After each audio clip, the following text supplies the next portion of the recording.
We have 14 times 5.1, so we can set this out as a column multiplication.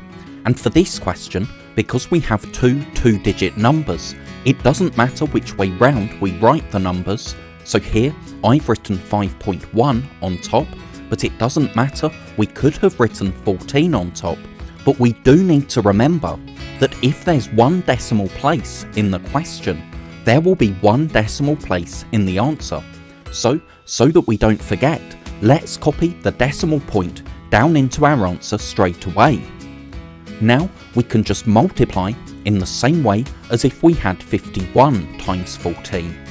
1 times 4 is 4, 5 times 4 is 20. Now we can write a 0 in our second answer line. 1 times 1 is 1, 5 times 1 is 5. So we can add up our answer lines, and that gives us 71.4 as our answer. Now we have 2.8 times 40. Again, we need to remember to copy the decimal point down into our answer. 8 times 0 is 0, and 2 times 0 is 0. We need a 0 as the last digit of our second answer line. Now 8 times 4 is 32, so 3, 2. 2 times 4 is 8, plus 3 is 11. So we can add up our answer lines, and we get 112.0, which we can just write as 112, because a 0 on the end tells us that we have a whole number. Now 312 times 4.3. So here we've written the question out with the number with the most digits on top. We need to remember to copy the decimal point down into our answer. Now 2 times 3 is 6, 1 times 3 is 3, and 3 times 3 is 9. We write a 0 as the last digit of our second answer line. 2 times 4 is 8, 1 times 4 is 4, and 3 times 4 is 12. Now 6 plus 0 is 6, 3 plus 8 is 11, so 1, 1.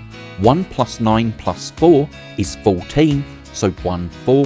1 plus 2 is 3, and nothing plus 1 is 1. So we get 1341.6. Now let's look at this first question again. We had 14 times 5.1. So what we can do to represent this is to show 5.1, so 5 ones and 1/10, 14 times. So if we show this 2, 3, 4, 5, 6, 7, 8, 9, 10, 11, 12, 13, 14 times, we can now regroup 10 ones into 1/10, and we can do that 7 times, so we get 7 tens in our answer.